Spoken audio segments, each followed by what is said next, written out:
Chapter 8. The Law of Progress. State of Nature. Question 776. Are the state of nature and the law of nature the same thing? And the answer, no. The state of nature is the primitive state. Civilization is incompatible with the state of nature, while the law of nature contributes to the progress of the human race. Kardec adds, the state of nature is the infancy of the human race and the starting point of its intellectual and moral development. Man, being perfectible and containing in himself the germ of his improvement, is no more destined to live forever in the state of nature than he is destined to live forever in the state of infancy. The state of nature is transitory, and man outgrows it through progress and civilization. The law of nature, on the contrary, rules the human race throughout its entire career, and men improve in proportion as they comprehend this law more clearly and conform their action more closely to its requirements. Question 777. Man, in the state of nature, having fewer wants, escapes many of the tribulations he creates for himself in a state of greater advancement. What is to be thought of the opinion of those who regard the former state as being that of the most perfect felicity obtainable upon the earth? And the answer, such felicity is that of the brute, but there are persons who understand no other. It is being happy after the fashion of the brutes. Children, too, are happier than grown-up people. Question 778. Could mankind retrograde towards the state of nature? And the answer, no. Mankind must progress unceasingly and cannot return to the state of infancy. If men have to progress, it is because God so wills it. To suppose that they could retrograde towards the primitive conditions would be to deny the law of progress. March of Progress. Question 779. Does man contain in himself the force that impels him onward in the path of progress? Or is his progress only the product of instruction? And the answer, man is developed of himself naturally, but all men do not progress at the same rate, nor in the same manner, and it is thus that most advances are made to help forward the others, through social contract. Question 780. Do moral progress always follow intellectual progress? And the answer, it is a consequence of the latter, but does not always follow it immediately. Follow-up question, how can intellectual progress lead to moral progress? And the answer, by making man comprehend good and evil. He can then choose between them. The development of free will follows the development of the intelligence and increases the responsibility of human action. Additional follow-up question, how comes it, then, that the most enlightened nations are often the most perverted? And the answer, complete and integral progress is the aim of existence, but nations, like individuals, only reach it step by step. Until the moral sense is developed in them, they may even employ their intelligence in doing evil. Moral sense and intellect are two forces which only arrive at equilibrium in the long run. Question 781. Has man the power of arresting the march of progress? The answer, no, but he has sometimes that of hindering it. Follow-up question, what is to be thought of the men who attempt to arrest the march of progress and to make the human race go backwards? And the answer, they are wretched weaklings whom God will chastise. They will be overthrown by the torrent they have tried to arrest. Kardec adds, progress being a condition of human nature, it is not in the power of any one to prevent it. It is a living force that bad laws may hamper, but not stifle. When these laws become incompatible with progress, progress breaks them down with all those who attempt to hold them up, and it will continue to do so until man has brought his laws into harmony with the divine justice, which wills the good of all and the abolition of all laws that are made for the strong and against the weak. Question 782. Are there not men who honestly obstruct progress while believing themselves to be helping it forward, because judging the matter from their own point of view, they often regard it as progress, what is not really such? And the answer, yes, there are persons who push their little pebbles under the great wheel, but they will not keep it from going on. Question 783. Does the improvement of the human race always proceed by slow progression? And the answer, there is the regular slow progress that inevitably results from the force of things. But when a people does not advance quickly enough, God also prepares for it from time to time a physical or moral shock that hastens its transformation. Kardec adds, man cannot remain perpetually in ignorance, because he must reach the goal marked out for him by Providence. He is gradually enlightened by the force of things. Moral revolutions, like social revolutions, are prepared little by little in the ideas of a people. They go on germinating for centuries, and at length suddenly burst forth, overthrowing the crumbling edifice of the past, which is no longer in harmony with the new wants and new aspirations of the day. Man often perceives in these public commotions only the momentary disorder and confusion that affect him in his material interest. But he who raises his thoughts above his own personality admires the providential working which brings good out of evil. Such commotions are the tempests and the storm that purify the atmosphere after having disturbed it. Question 784. Man's perversity is very great. Does he not seem to be going back instead of advancing, at least in regards morality? And the answer, you are mistaken. Look at the human race as a whole, and you will see that it is advancing, for it has arrived at a clearer perception of what is evil, and every day witnesses the reform of some abuse. The excess of evil is required to show you the necessity of good and of reforms. Question 785. What is the greatest obstacle to progress? And the answer, pride and selfishness. I refer to moral progress, for intellectual progress is always going on, and would even seem at the first glance to give redoubled activity to those vices by developing ambition and the love of riches, which, however, in their turn, stimulate man to the researches that enlighten his mind, and for it is thus that all things are linked together, in the moral world as in the physical world, and that good is brought even out of evil. But this state of things will only last for a time, and will change, as men become aware of that, beyond the circle of terrestrial enjoyments, there is a happiness infinitely greater and infinitely more lasting. Kardec adds, there are two kinds of progress that mutually aid one another, and yet do not proceed side by side: intellectual progress and moral progress. Among civilized peoples, the first is receiving, at the present day, abundant encouragement, and it has accordingly reached a degree of advancement unknown to past ages. The second is very far from having reached the same point, although if we compare the social usages of periods separated by a few centuries, we are compelled to admit that progress has also been made in this direction. Why then should the essential movement stop short in the region of morality any more than of intelligence? Why should there not be as great a difference between the morality of the 19th and the 24th centuries as between that of the 14th and the 19th?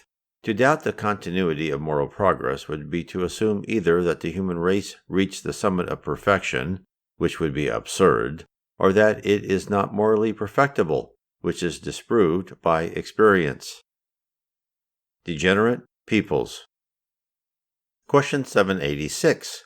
History shows us many peoples who, after having been subjected to shocks that have overthrown their nationality, have relapsed into barbarism.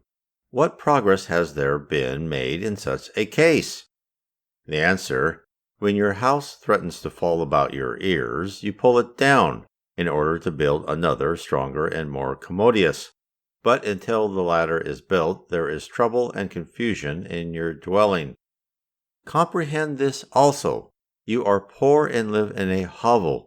You become rich and quit the hovel to live in a palace. Then comes a poor devil, such as you formerly were, and takes possession of the hovel you have quitted, and he is a gainer by the move, for he was previously altogether without shelter. Learn from this that the spirits now incarnated in the people that you call degenerate are not those who composed that people in the time of its splendor. Those spirits, being of advanced degree, have gone to reside in nobler habitations, and have progressed, while others less advanced have taken their vacant places, which they too will vacate in their turn. Question 787. Are there not races that, by their nature, are incapable of progress? And the answer, yes, but they are day by day becoming annihilated corporally. Follow-up question. What will be the future fate of the souls that emanate those races? The answer, they, like all others, will arrive at perfection by passing through other existences. God deprives no one of the general heritage. Additional follow-up question. The most civilized men may, then, have been savages and cannibals? The answer, you yourself have been such more than once after becoming what you now are. Question 788. The various peoples are collective individualities that pass, like individuals, through infancy, manhood, and decrepitude. Does not this truth, attested by history, seem to imply that the most advanced peoples of this century will have their decline and their end, like those of antiquity? And the answer, those peoples that only live the life of the body, those whose greatness is founded upon the physical force and territorial extension, are born, grow, and die because the strength of a people becomes exhausted like that of a man. Those whose selfish laws are opposed to the progress of enlightenment and of charity die, because light kills darkness and charity kills selfishness. But there is for nations, as for individuals, the life of the soul, and those whose laws are in harmony with the external laws of the Creator will continue to live and will be the guiding torch of the other nations. Question 789. Will progress ultimately unite all the peoples of the earth into a single nation? And the answer, no, not into a single nation. That is impossible, because the diversities of climate give rise to diversities of habits and of needs that constitute diverse nationalities, each of which will always need laws appropriate to its special habits and needs. But charity knows nothing of latitudes and makes no distinction between the various shades of human color, and when the law of God shall be everywhere, the basis of human law, the law of charity, will be practiced between nation and nation as between man and man, and all will then live in peace and happiness, because no one will attempt to wrong his neighbor or to live at his expense. Kardec adds, the human race progresses through the progress of individuals who gradually become enlightened and improved, and who, when they constitute a majority, obtain the upper hand and draw the rest forward. Men of genius arise from time to time and give an impulse to the work of advancement, and men having authority, instruments of God, effect in the course of a few years what the race left to itself would have taken several centuries to accomplish. The progress of nations renders still more evident the justice of reincarnation. Through the efforts of its best men, a nation is made to advance intellectually and morally, and the nation thus advanced is happier both in this world and in the next. But during its slow passage through successive centuries, thousands of its people have died every day. What will be the fate of those who have thus fallen on the way? Does their relative inferiority deprive them of the happiness reserved for those who came later? Or will their happiness be always proportioned to that inferiority? The divine justice cannot permit so palpable an injustice. Through the plurality of existences, the same degree of happiness is obtained by all, for no one is excluded from the heritage of progress.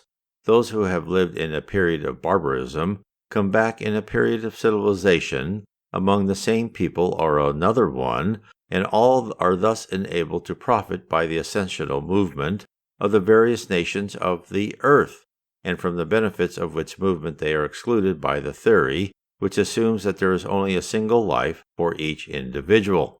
Another difficulty presented by the theory referred to may be conveniently examined in this place. According to that theory, the soul is created at the same time as the body, so that as some men are more advanced than others, it follows that God creates for some men souls more advanced than the souls he creates for other men. But why this favoritism? How can one man who has lived no longer than another, often not so long, have merited to be thus endowed with the soul of a quality superior to that of the soul which has been given to that of other man? But the theory of the unity of existence presents a still graver difficulty. A nation, in the course of 1,000 years, passes from barbarism to civilization. If all men lived 1,000 years, we could understand that in this period they would have time to progress. But many die every day at all ages, and the people of the earth are incessantly renewed, so that every day we see them appear and disappear. Thus, at the end of 1,000 years, no trace remains in any country of those who were living in it 1,000 years before. The nation, from the state of barbarism in which it was, has become civilized. But what is it that has thus progressed? Is it the people who were formerly barbarian? But they died long ago. Is it the newcomers? But if the soul is created at the same time with the body, it follows that their souls were not in existence during the period of barbarism, and we should therefore be compelled to admit that the efforts made to civilize a people have the power not to work out the improvements of souls that are created imperfect, but to make God create souls of a better quality than these which he created 1,000 years before. Let us compare this theory of progress with the now one given by spirits. The souls that come into a nation in its period of civilization have had their infancy, like all the others, but they have lived already and have brought with them the advancement resulting from progress previously made. They come into it attracted by a state of things with which they are in sympathy and which is suited to their present degree of advancement. So that the effect of the efforts to civilize a people is not to cause the future creation of souls of a better quality, but to attract to that people souls that have already progressed, whether they have already lived among that people or whether they have lived elsewhere.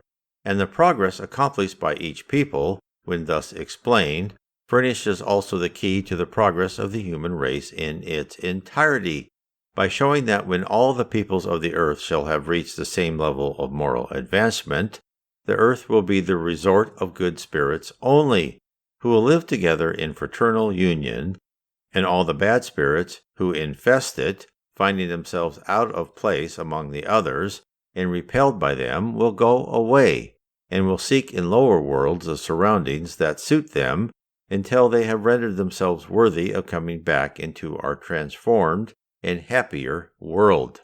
The theory commonly received leads also to this other consequence, viz., that the labor of social improvement is profitable only to present and future generations. Its result is null for the generations of the past, who made the mistake of coming into the world too soon, and who have to get on as they can, weighted as they are through the faults of their barbarian epoch. According to the doctrine now set forth by spirits, the progress accomplished by later generations is equally beneficial to the generations that preceded them, and who are living upon the earth under improved conditions, and are thus enabled to improve themselves in the focus of civilization. Civilization. Question 790. Is civilization a progress, or, according to some philosophers, a decadence of the human race? And the answer, a progress, but incomplete. Mankind does not pass suddenly from infancy to the age of reason. Follow-up question, is it reasonable to condemn civilization? And the answer, you should condemn those who misuse it, rather than condemn the work of God. Question 791. Will civilization be eventually purified, so that the evils caused by it will disappear? And the answer, yes. when man's moral nature shall be as fully developed as his intelligence. The fruit cannot come before the flower. Question 792. Why does not civilization produce at once all the good it is capable of producing? The answer: because men are not as yet either ready or disposed to obtain that good. Follow-up question: may it not also because in creating new wants it excites new passions? And the answer: yes. And because all the faculties of a spirit do not progress together. Everything takes time. You cannot expect perfect fruit from a civilization that is still incomplete. Question 793. By what signs shall we know when a civilization has reached its apogee? And the answer: you will know it by its moral development. You believe yourselves to be considerably advanced, because you have made great discoveries and wonderful inventions, because you are better lodged and better clothed than the savages. But you will only have the right to call yourselves civilized when you banish from your society the vices that dishonor it, and when you live among yourselves like brothers, practicing Christian charity. Until then, you are merely enlightened nations, having traversed only the first phase of civilization. Kardec adds, civilization has its degrees like everything else. An incomplete civilization is in a state of transition which engenders special evils unknown to the primitive state, but it nonetheless constitutes a natural and necessary progress, which brings with it the remedy for the evils it occasions. In proportion as civilization becomes perfected, it puts an end to the ills that it has engendered, and these ills disappear altogether with the advance of moral progress. Of the two nations which have reached the summit of the social scale, that one may be called the most advanced, in which it is found the smallest amount of selfishness, cupidity, and pride, in which the habits are more moral and intellectual than material, in which intelligence can develop itself more freely, in which there is the greatest amount of kindness, good faith, and reciprocal benevolence and generosity, in which the prejudices of caste and of birth are the least rooted, for those prejudices are incompatible with the true love of the neighbor, in which their laws sanction no privilege, and are the same for the lowest as for the highest, in which justice is administered with the least amount of partiality, in which the weak always find support against the strong, in which human life, beliefs, opinions are the most respected, in which there is the smallest number of the poor and the unhappy, and finally in which every man who is willing to work is always sure of the necessities of life. Progress of human legislation.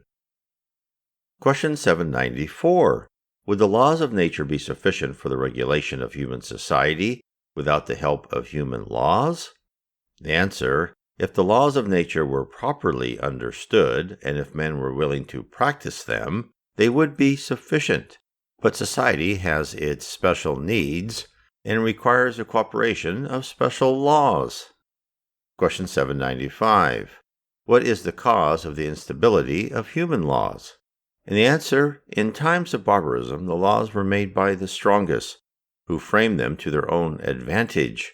It has therefore become necessary to modify them, as men have acquired a clearer comprehension of justice. Human laws will become more stable in proportion as they approach the standard of true justice, that is to say, in proportion as they are made for all and become identified with natural law. Kardec adds, civilization has created for man new wants, and these wants are relative to the social state he has made for himself.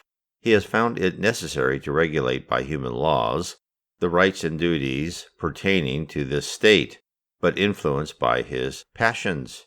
He has often created rights and duties that are merely imaginary, that are contrary to natural law, and that every nation effaces from its code in proportion as it progresses.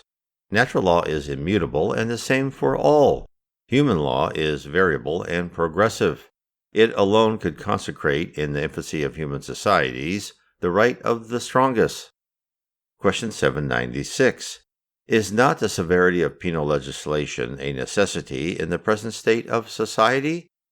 And the answer, a depraved state of society requires severe laws, but your laws unhappily aim rather at punishing wrongdoing when done than at drying up the fountainhead of wrongdoing. It is only education that can reform mankind. When that is done, you will no longer require laws of the same severity. Question 797.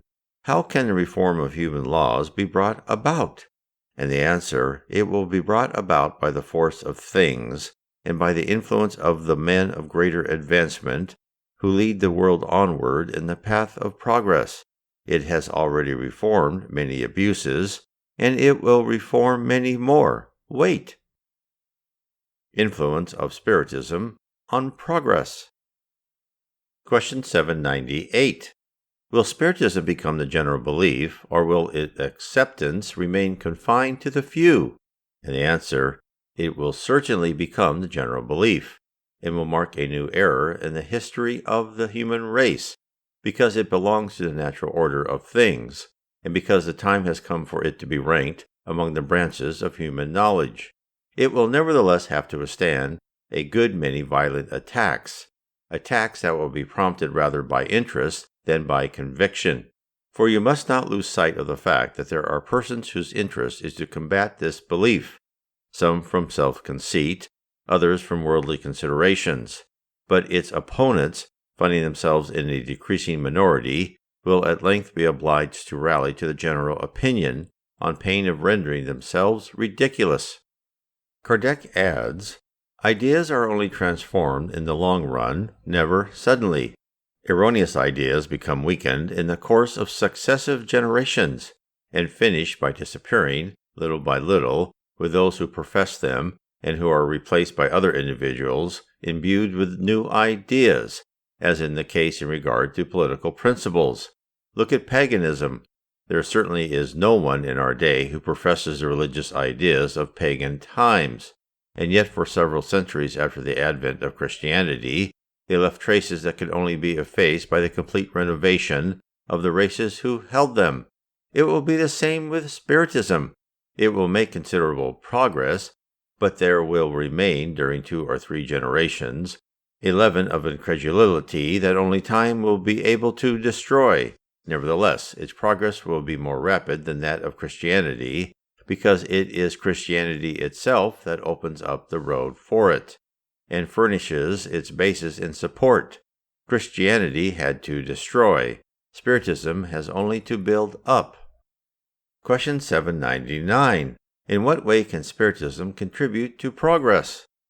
And the answer, by destroying materialism, which is one of the sores of society, and thus making men understand where their true interest lies. The future life being no longer veiled by doubt, men will understand more clearly that they can ensure the happiness of their future by their action in the present life, by destroying the prejudices of sex, caste, and colors. It teaches men the large solidarity that will one day unite them as brothers. Question 800. Is it not to be feared that Spiritism may fail to triumph over the carelessness of men and their attachment to material things? And the answer, to suppose that any cause could transform mankind as by enchantment would show a very superficial knowledge of human nature. Ideas are modified little by little, according to the differences of individual character, and several generations are needed for the complete effacing of old habits. The transformation of mankind can therefore only be effected in the course of time, gradually and by the contagion of example. With each new generation, a part of the veil is melted away. Spiritism is come to dissipate it entirely. But meantime, if it should do no more than cure a man of a single defect, it would have led him to take a step forward, and would thus have done him great good. For the taking up of this first step will render all his subsequent steps easier. Question 801. Why have not spirits taught from the earliest times what they are teaching at the present day? And the answer, you do not teach to children what you teach to adults, and you do not give to a newborn babe the food which he could not digest. There is a time for all things.